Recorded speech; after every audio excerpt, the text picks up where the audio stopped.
Good morning, IT Council. Everybody's already seated this morning. Good morning, everyone. Thank you for coming out to our Jacksonville IT Council meeting. It's the last Tuesday of every month. We hope you come back. We're excited to have you. And I'd like to introduce Johnny Helms from the Lumbee Group. He is our program chair, and he's going to kick off the meeting. Oh, thank you, Sandy. Good morning, everyone. We want to thank everybody for joining us this morning, and we got some great speakers today. So one of the things I want to say, we know that the IT Council is kind of getting back in the swing of things. We're so happy to see everyone to start coming back out, start meeting in person, and start networking in and learning from some of the great companies that we have here in North Florida. But I also want to introduce our sponsor, or JITC sponsor, is Unity Fiber. Chris, would you like to come and say? So Unity Fiber is our whole council sponsor for JITC. And I'll turn it over to Chris. He's a board member as well. So. Thank you, everybody. Appreciate everyone's attendance today. We have a large number. Looks like we're getting back to more in person, which is, I think, the direction everyone wants to be heading out for. So once again, Unity Fiber is proud to be the 2021 corporate sponsor for the IT Council. We offer fiber optic services, internet, network services, voice services to business customers. We're headquartered in Mobile, Alabama. This market in Jacksonville's, gosh, over 3 years old now. We launched this market 3 years ago. So if you're looking for fiber optic network services for your business, check us out, unity.com. Or hit me up, or any Unity members who attend the meetings as well. So turn that over to Johnny, and I think we have a breakfast sponsor talking this morning too. Yes, sir. Okay. Thank you very much.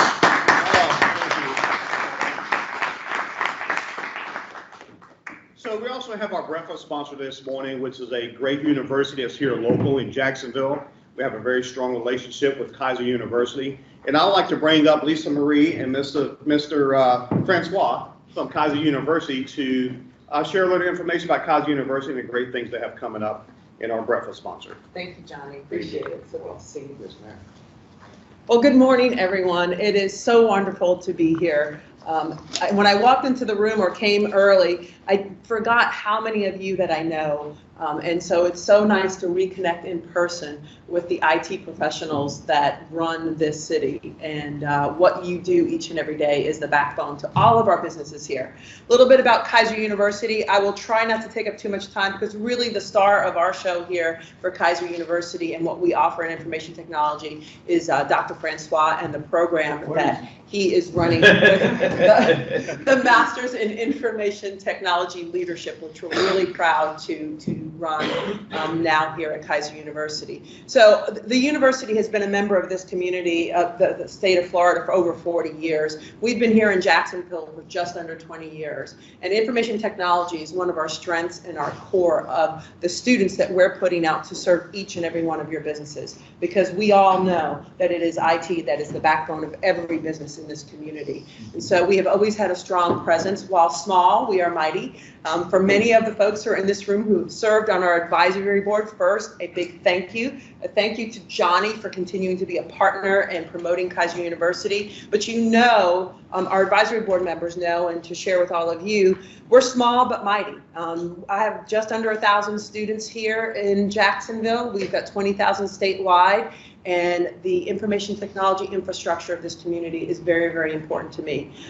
And now having Dr. Francois to compliment Mr. Figueroa, who has been with us for several years with the associate's program and the bachelor's programs, having that master's program really helps us develop that IT professional from the beginning all the way into those leadership positions. So I'm not going to go on anymore. I'm going to turn it over to Dr. Francois to talk about the Master's in Information Technology Leadership and look forward to spending some more time with you as a council in the future and at some of your events. If you haven't got one of these neat little thumb drives, it's not just a little plastic card. Please make sure you grab one before you leave. We'll leave some on the table there. So thank you for the opportunity, and I'll turn it over to Dr. Francois. Dr. Francois. Thank you. Thank you, Ms. Winslow. My pleasure. Thank you all. Thanks for attending. Wow, where's the energy today? Everybody looks very tired and everything. But I have to admit, I'm impressed. You have a beautiful city. I tend to walk around a lot each time I do a presentation, so that way my audience doesn't get bored, okay? And you really have a beautiful city here. You got 5 minutes, Dr. Francois. Okay, thank you. Make sure you know. Unlike in Miami, and the people at Kaiser have decided that this is the right time to come up with the information technology leadership program at the master's level. Mrs. Frank, can I get you to stand back here with the camera? Oh, so you have the, okay, Yes, so I sir, can I'm walk sorry. back and forth You here. can't walk. You're live streaming. Oh. We're live streaming, so. Okay. Now, what does this entail for this city? Now, we all know, we all have heard what's been going on in the world of IT these days. We have had a lot of ransomware attacks. Our government infrastructure is being penned and attacked every day. And our businesses are losing billions of dollars every year. And rules and regulation are getting even more strict when it comes to IT. In IT, there's two departments or two fields. You have the technician class, and then you have the managerial class. A lot of times, C-level managers, your chief financial officer, your director of finance, your chief operations officer, they want some form of information printed out to them whenever they hire someone in IT. What does that information mean? Well, what is that information exactly? Well, it is those type of deliverables for vulnerability assessment, penetration testing. These are hundreds of thousands of dollars worth of deliverable that people have to produce. And guess what? There's not a lot of people. We can't find enough people to do that kind of work. At the managerial level, guess what? A lot of them don't really know what those deliverables are. And I'll tell it to you simply. If your business is attacked, you have up to 24 hours to report that to all members.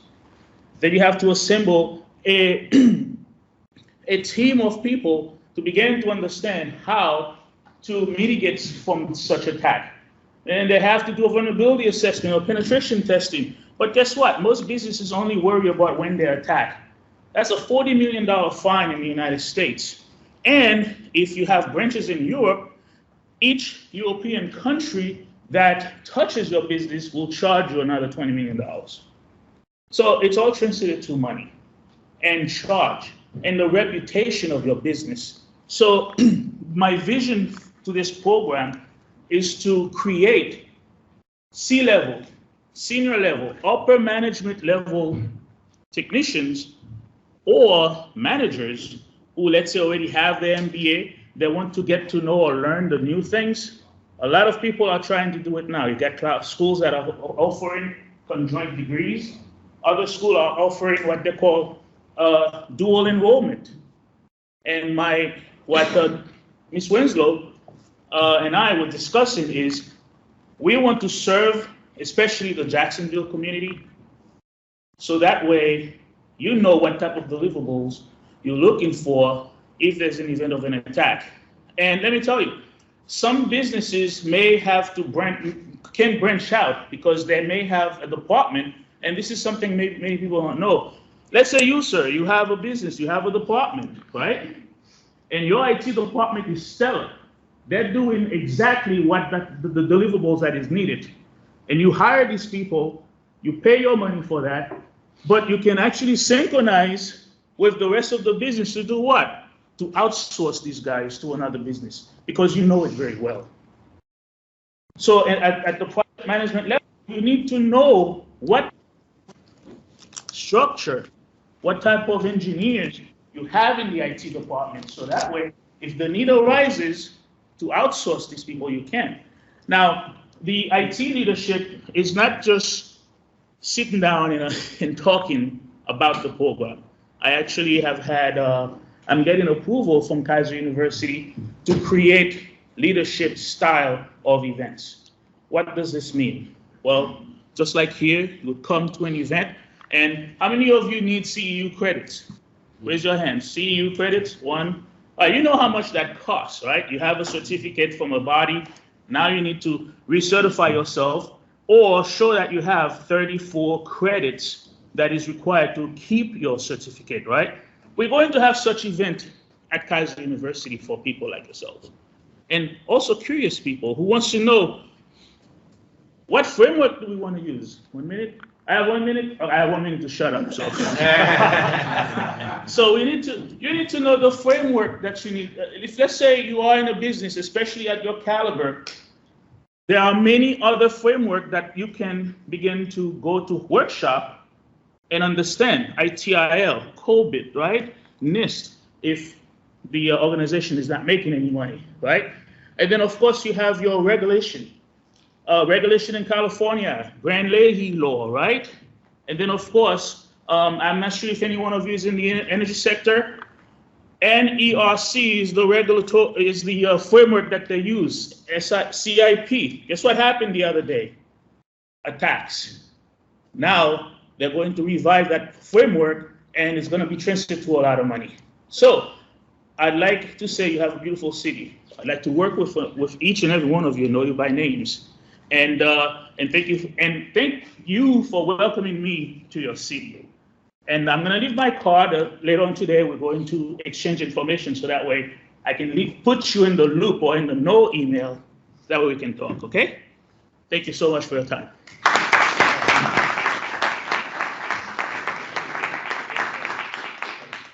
So we want to thank Kaiser University. Now, they did bring some information on the university and their program, so I really ask for you guys to take some of the information. It's going to be very helpful and some good information for everyone's company.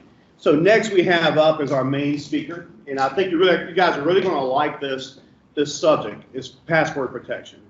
And everyone thinks password is just a password, but it's not. There's a lot more to it than that. And so the next speaker we got coming up is Stephen. Stephen has been in the IT field for many years, and his solution that he has for password protection is like one of a kind. And so right now I want to bring up Stephen right here to start off as our guest speaker.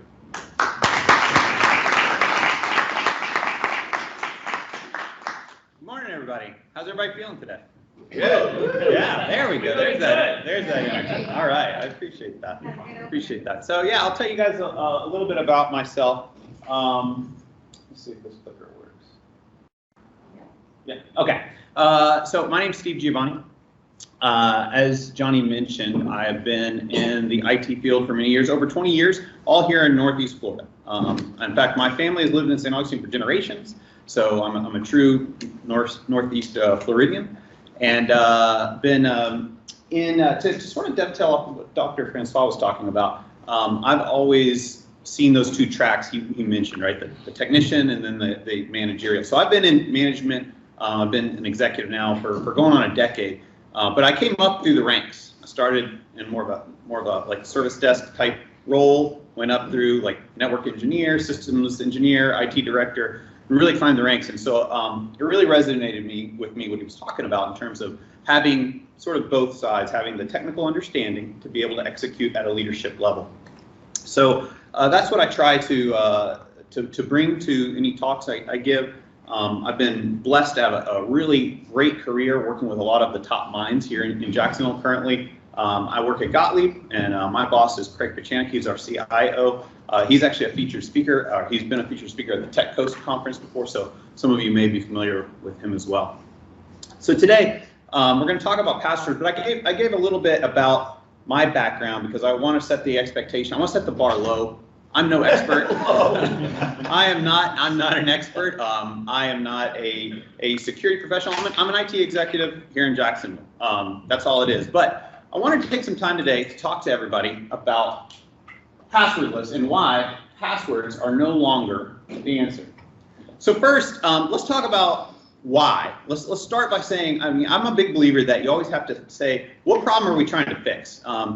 Many of you may remember the thing that came out a long time ago, Google Wave, right? Google Wave was a thing that came out around 2006, 2007. And it was like this multi-hybrid of like IM and email and communications and multimedia. And it ended up doing nothing. And I think the real reason why is it was fixing a problem that no one had. We had IM, we had email, we had these other things. So it was cool, but it never caught on because what problem are we trying to fix? So in order to answer that question, let's talk about what's wrong with passwords.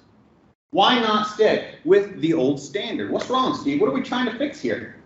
I'll even admit to you all that my first instinct when I learned about passwordless was to say, do we really need to do anything with passwords, or can we just add an extra layer of security on top of them with multi-factor authentication? That was my answer. What's wrong with I mean, MFA will secure a password, boom, you're good to go. Also, so we'll address that in a moment. This is a true fact. The most common password is 1, 2, 3, 4, 5, 6. Also, the combination of my luggage, little Spaceballs reference for Yes. for you. I'm my own best friend. The problem with passwords. We have Post-it notes. Yeah, exactly. Over 82% of all security breaches are caused by leaked or compromised passwords. And over 62% of users admit password reuse. Now this one cracks me up. This is hilarious to me because first of all, I'll just say the true number in my opinion is probably 100%. I think if we're being honest, I'll be the first one to raise my hand and admit I've reused a password before. I mean, come on, let's just be honest. We've all reused passwords before, right? And that's a big security no-no, okay? Obviously, if you use a password on one account and another account, if this account gets compromised, now people have the keys to this other account, right? We all know this. And yet, we all have a tendency to sometimes do this. You're in a hurry. Maybe you use a password manager, maybe you're great at it, maybe you're the best, and yet you're in a hurry, you're filling out a form, and you go ahead and you just want to buy this thing. It's your anniversary gift for your wife, and you forgot, and you need rush shipping. Okay, here's my common password, right? Boom. That site gets compromised. Now they've got your username, password, and credit card information. Over 3.3 billion with a B credentials are stolen every year. That's a lot of credentials, guys. So that's why we're going to be talking about how we can kind of help protect ourselves from this. Some hidden costs, some things that you might not immediately think about when it comes to using passwords. 21 hours per person each year on average is spent on password resets. That's a lot of time, okay? That's hours, that's not, so business hours, that's multiple days now, it's like 3 days. Over 30% of all help desk calls are for password reset. And it's an average estimated $70 cost for a password reset. But, forget the numbers for just a second. Just think about how insane it is. You got, Tom, who's working from home, and maybe the cat jumped on Tom's keyboard, or maybe his kids were playing with his computer, and his account gets locked out. Now, what happens? What happens when Tom gets locked out? What's the first thing Tom's going to do? Call the help desk. Call the help desk, right? So Tom puts in a ticket. Right? And now, Tom, what's the next step? Waits, exactly. Tom waits. So we, as businesses, are paying Tom to wait. And now we're also paying we're paying the help desk staff to take their time to go reset that password where they could presumably be doing something that would actually be beneficial to the company, right? So let's talk about some password attack vectors. How are passwords being attacked? First one, phishing or spear phishing.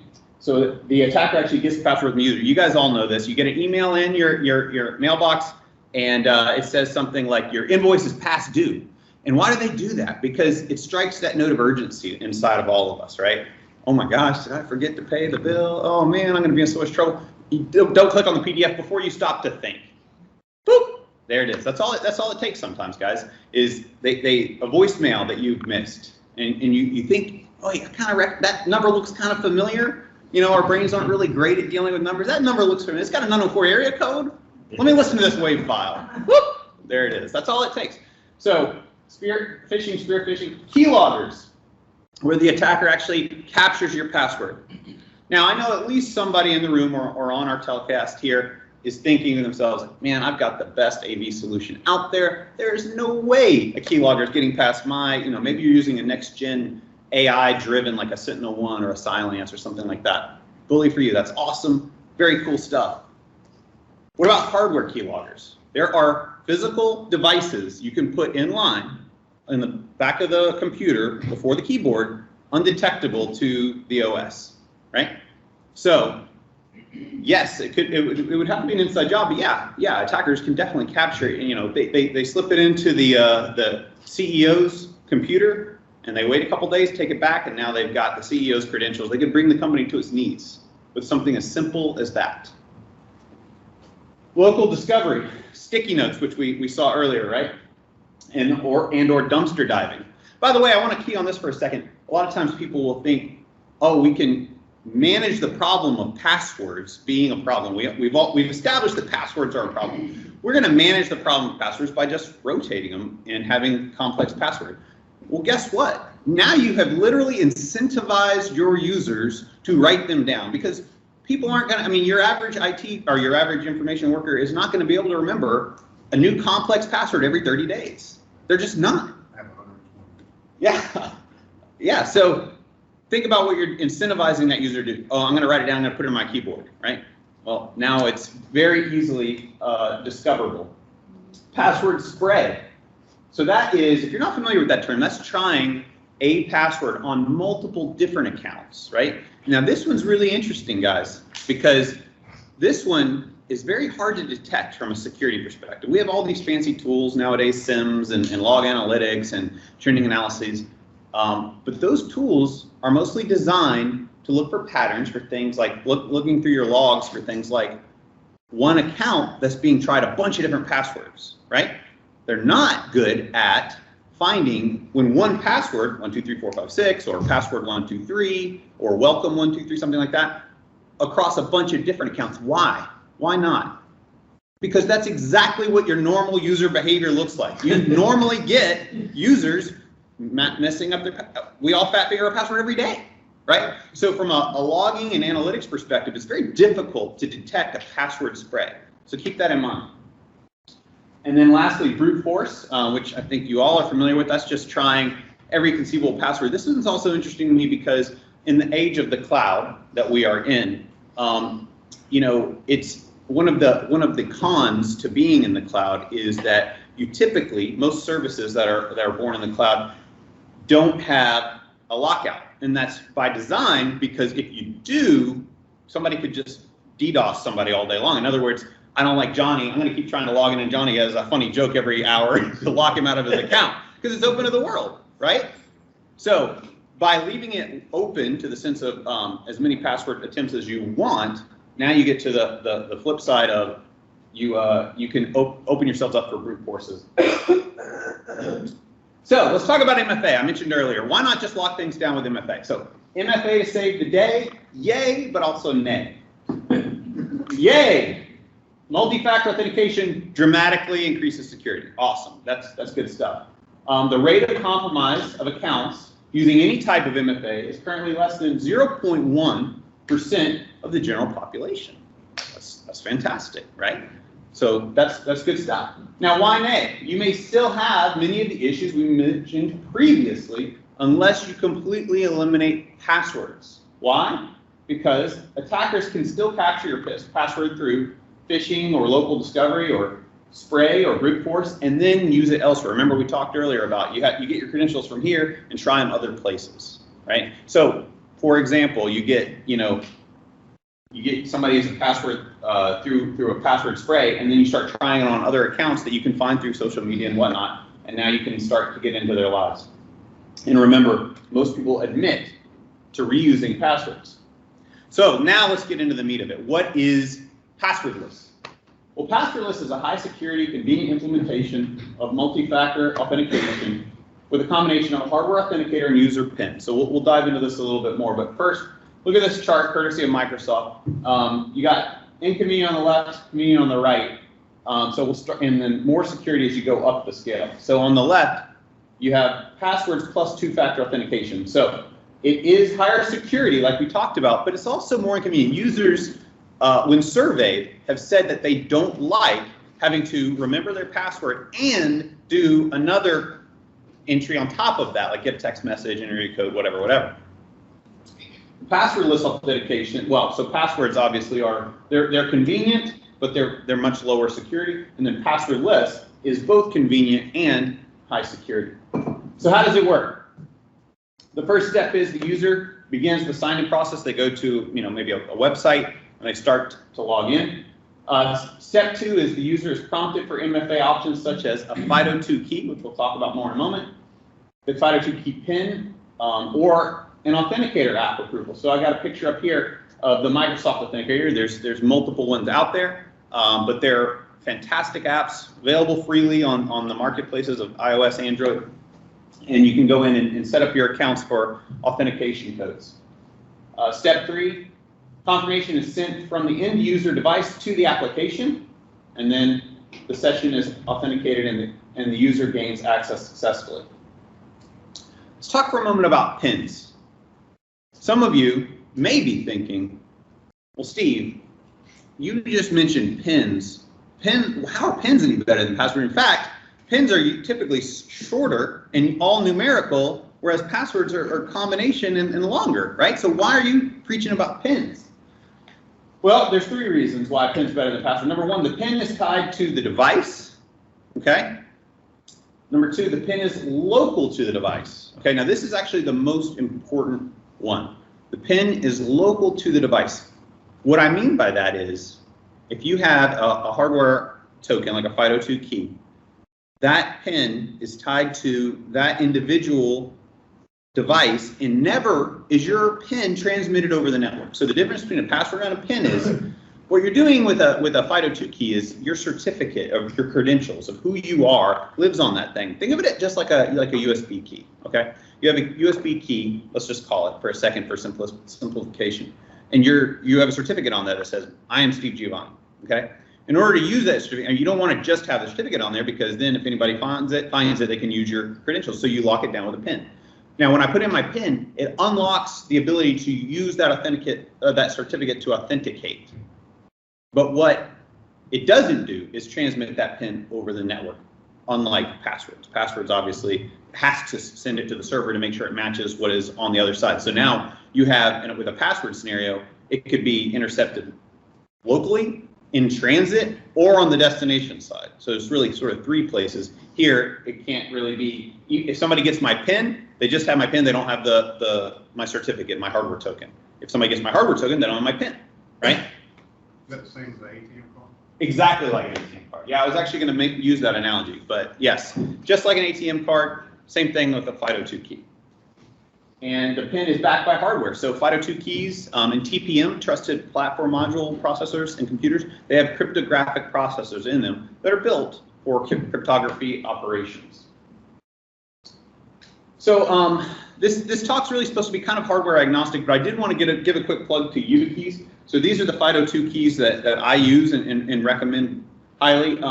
They're fantastic. They work really, really well out of the box. So you can see the different form factors here. I have that one. This is the one here that I keep on my keychain, and then I also have the Nano. I keep the Nano plugged into my laptop, and then this is my backup. So if I lost, because I am passwordless to log into my domain and into my online services. So if I lose my primary one, I can use this one as a backup method to get in. But YubiKeys are ultra secure. The physical key can require a touch and not be remotely hacked. We'll talk more about that in a moment. Quick and reliable, one-tap login, nothing to download, no batteries. Crush and water resistant. I've had this one for a couple of years now on my keychain, and again, it's kind of gotten wet and banged around and still works like a champ. And then one key, many services. So, there's access to use these on many third-party sites that you may not be aware of. For example, if you are going to keep using passwords, which we'll talk again more about later, what to do about passwords, but I recommend a password manager called Bitwarden. I don't have a slide on that because I think it'd be kind of silly to talk about password management in a passwordless talk. But bitwarden.com, if you don't have a good password manager, if you don't have a password manager you're absolutely in love with, check it out. It's free for personal use. And if you want to use it for your IT teams, it's inexpensive, and it has policies that you can set to require things like MFA for your people logging into Bitwarden. So use a different password on all your sites and log into it with a hardware key like a YubiKey. So we're going to do a quick demo right now. I want to show you guys Azure passwordless login demo. So you may or may not be aware, but all the necessary features to roll out passwordless are now available, generally available in Azure. That's as of this year, earlier this year. Azure AD now supports FIDO2 security keys such as YubiKey. So I'm going to give my key over here to Jeremy. Can you plug that in for me? Okay, so here what we have is the Azure login screen. And I don't know how well it's showing up here. Let me walk over to the video. I don't know how well it's showing up here, but it says that third option there is sign in with a security key. So I'm not going to put in my username or password. I'm just going to click the button that says sign in with a security key. Okay, now it's detected my key. I'm going to put in my PIN. 1, 2, 3, 4. 1, 2, 3, 4, 5, 6. Okay, now check this out, guys. It says touch your security key. Okay, so it's just going to hang out here until I physically touch the security key. Okay? I'm going to do that now. And we're in. Oh, well, it's timed out. I didn't do it quick enough. So I'll try again. It's not you.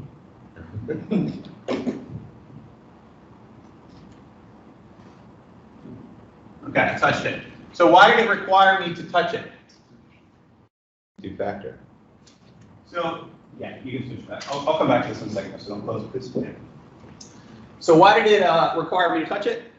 Because if someone was remotely controlling my computer, and even if they had my PIN, and they knew my PIN was in the computer, and they logged into that computer, they still couldn't physically touch my hardware token. Steve, can you explain to them what I just saw? When you actually touch, it's like your fingerprint.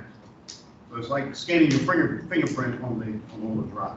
Yeah, well, that actually, so it didn't do a biometric scan of my fingerprint. I just touched it. But they do have there's all kinds of, and again, I'm trying to be hardware agnostic here. Doesn't matter. I don't care what you use for your passwordless journey. I happen to use YubiKeys, but there are absolutely biometric scanning devices out there. A lot of laptops come now with a fingerprint that you can use. Windows Hello, for example, is a passwordless login with a biometric back option. So let's, I want to show you guys real quick how to set up passwordless for Azure.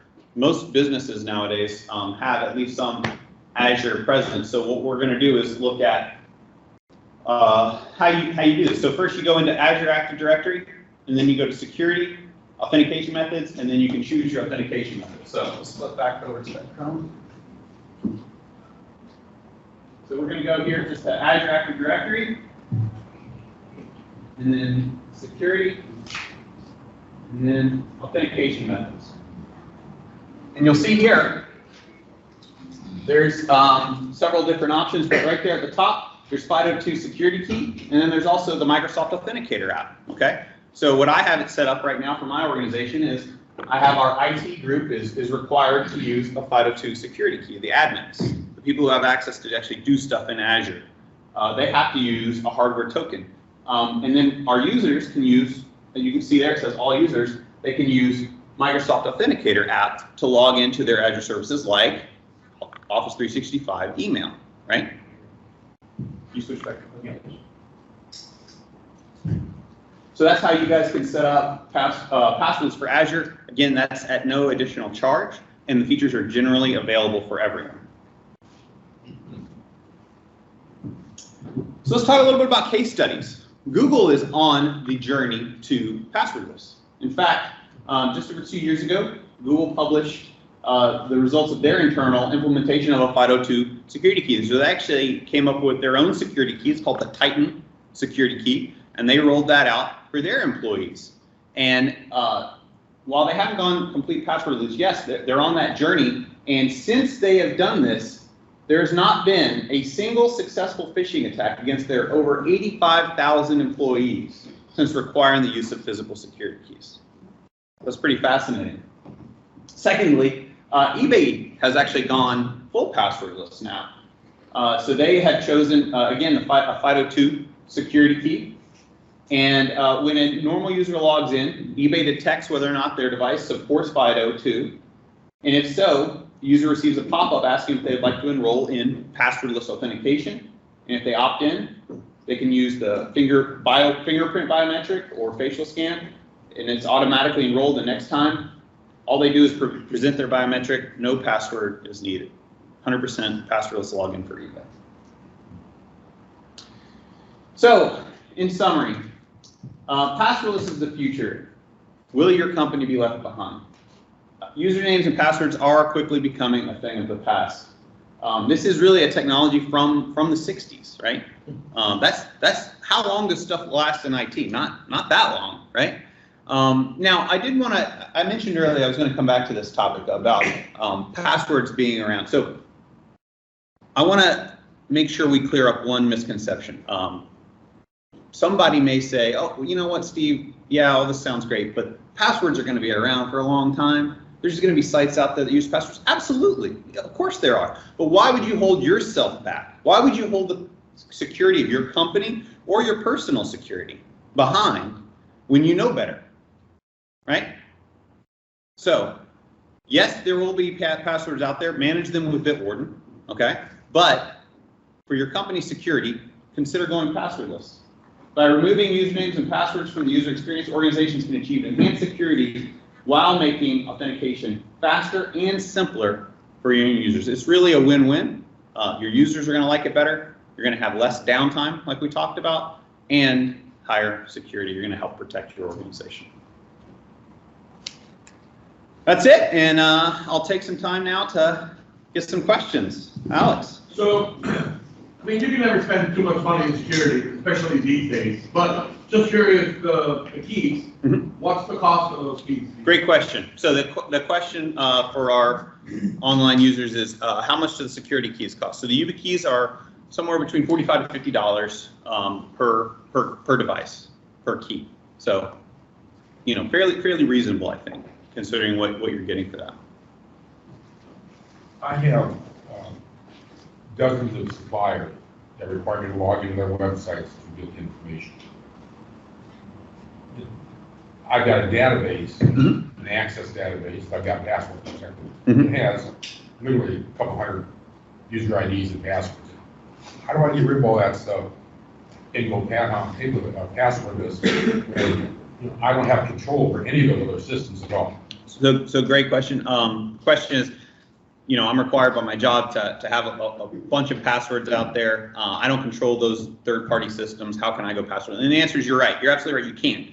I'm not suggesting you can force them to go passwordless. What I'm saying is what you have control over, you as IT leaders in this community. I'm encouraging you all.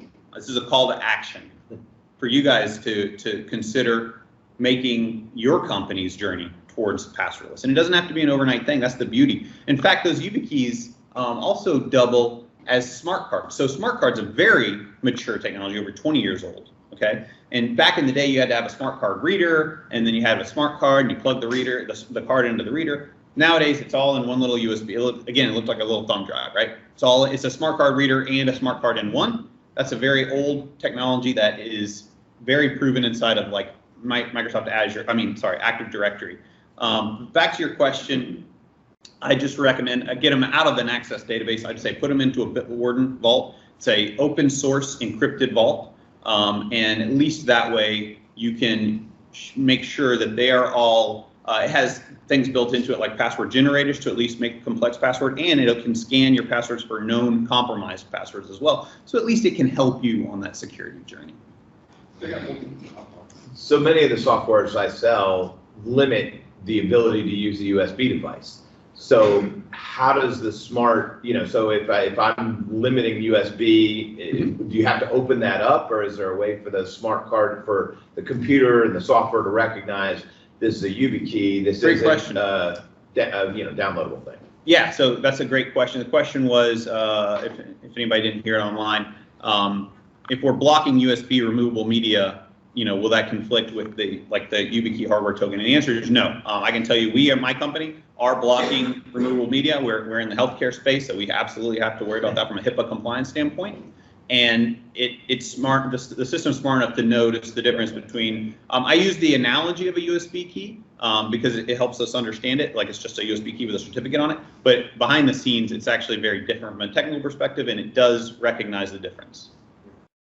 Johnny? Are you seeing a lot more healthcare, government agencies, law firms using these password protectors in place of other security protocols? Absolutely, yes. So this is a growing trend. That's one of the reasons I wanted to highlight this morning to our Jacksonville IT Council. It is a growing trend. Particularly, I'm exposed a lot to the healthcare vertical because that's what I'm in. But I believe it's a up and coming. It's going to maybe start in things like healthcare and banking, But I believe you'll quickly see it move into pervasiveness across the industry. What about mobile solutions? Because obviously, I mean, yeah, we have this, I guess, Yep. we have USB-C or Lightning or whatever. Yeah. They also make that device for that. Great question. The question was, what about mobile compatibility? So YubiKey actually has an NFC model now that works NFC? with What's NFC. that? What is that? Near field communication. So Thank you. it's made to work with your cell phone device. So you can use, again, your hardware token in close proximity with your mobile phone. All right, guys, well, we thank you for the questions and everything.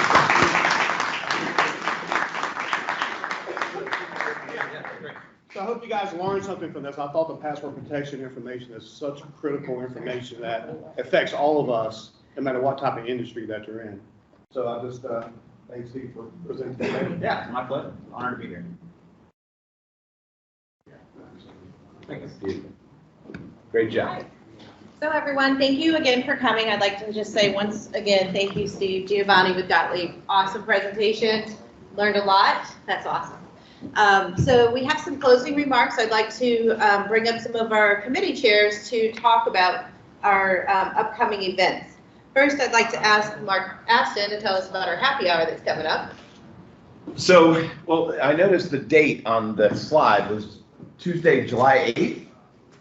Happy hour? The slide said Tuesday, July 8th. I believe it's Thursday, July 18th. No. No, July 8th actually is Thursday. It's Thursday? No, July 8th is Thursday, not Tuesday. Oh, it is. Okay. It's the day is wrong. The date is They tell me when to show up. Anyway, but that didn't seem right. Right? It is July 8th. That is the right day? The Okay. day of the week was written wrong. Okay. The date is correct. The date is correct. All right, so last year with COVID, we started these happy hours. In January, we formalized them a little bit more. So we have a happy hour once a month. It's 4 to 5 on a Thursday. Second Thursday. It was third. Anyway, we move around. But now on the second Thursday, so it's a virtual thing, 4 to 5. We like to have fun. It's not a second meeting. So please join me. I host it. We try to get somebody else to join with us each time. We've had Microsoft talk about some things. We've had, telecom. We've done some different themes, but we kind of theme the event each month. It's very simple, very fun. Alex is a big contributor, so we all laugh, we have a couple drinks, and we talk for an hour. So please join us. Easy to sign up, easy to participate. And next, I'd like to bring out Alex. Oh, He is our membership chair, and he's going to talk to you a little bit about our new members. Nothing, guys. I mean, again, thank you, everybody, for coming in. We continue to see new faces every month, which I absolutely love it. And spread the word, guys. Just spread the word. We're back, and we're back strong. We have a great speakers planned, for the rest of the year. We also have TechCo's conference that will be in August. So just spread the word, guys. Help us out. Spread the word. Thank you, everybody, for coming, and thank you to all the new members that are here today. And Chris Everson from Unity Fiber, he's our TCC chair this year, and he's going to talk a little bit about our TCC speaker series that's coming up. So TechCo's conference is the August 18th and 19th. It is a virtual series this year again. We did virtual again this year because we were unsure at the time when we were planning it whether or not we were going to be able to do it in person or whatnot, with venues and things and going on, and we couldn't narrow down locations. So we decided to really focus on bringing together a really good virtual one this year and focusing efforts next year on having a really all-out in-person one next year to be really good. So that being said, August 18th, August 19th, we're going to have, I think it's 9 to 3 both days. There are going to be some prizes, going to be some sponsorships available. There's an in-person happy hour day 1 that we're going to offer. The website actually is updated with the dates and the times. Tickets are going to be $20. I believe if we flash the presentation scrolling through today, there's actually, if you sign up today before 10 o'clock, there's I think it's a discount on the QR code that was on, it's scrolling through the presentation. Like if we just Take a still shot. We actually have a QR code Okay. on Front the desk. table out front. But if you want to, Half price. the still shot, you can come up and scan with your phone here too. You can see it. But anyways, if you want to take advantage of the early bird special, speakers are still being finalized. But anyways, 2 full days, breakouts probably as well. A little bit more robust than last year. So keep watching for updates and information to be continually added to social media and the website and all the fun stuff coming with that. There it is right there. Yay. Register by 10 o'clock today. All right. There you go. All right, guys, and last but definitely not least, Meg is going to come up and speak on the events from the chamber.